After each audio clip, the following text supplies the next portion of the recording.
So I'd like to tell you a biblical story of a mentor and a protege.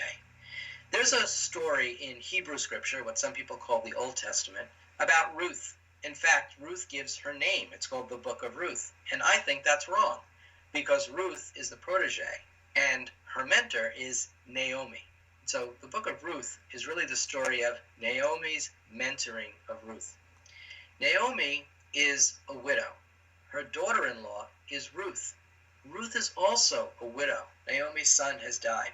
And yet they remain together. They're both in this tenuous situation in their societal way because they don't have a man to kind of protect them, and that's how things were in that society. And so they travel to Bethlehem to visit their old relatives. And Naomi is asked, how are things going? And she says, I'm going to change my name to Mara. In Hebrew, Mara means bitterness.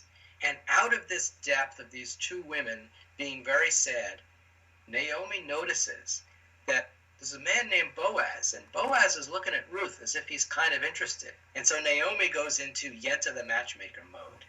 And she tells Ruth, catch Boaz's eye, but don't be too eager, show your intelligence, but, take your time.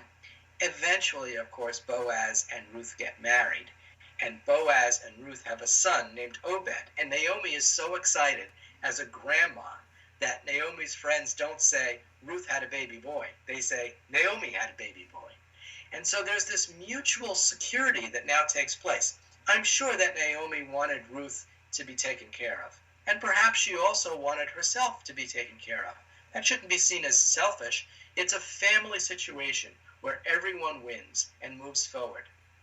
And it really moves forward historically because Ruth and Boaz have Obed, and Obed's son was Jesse. And Jesse's son was King David. It's a pretty good lineage. And it all started with Naomi having the chutzpah to push a little bit.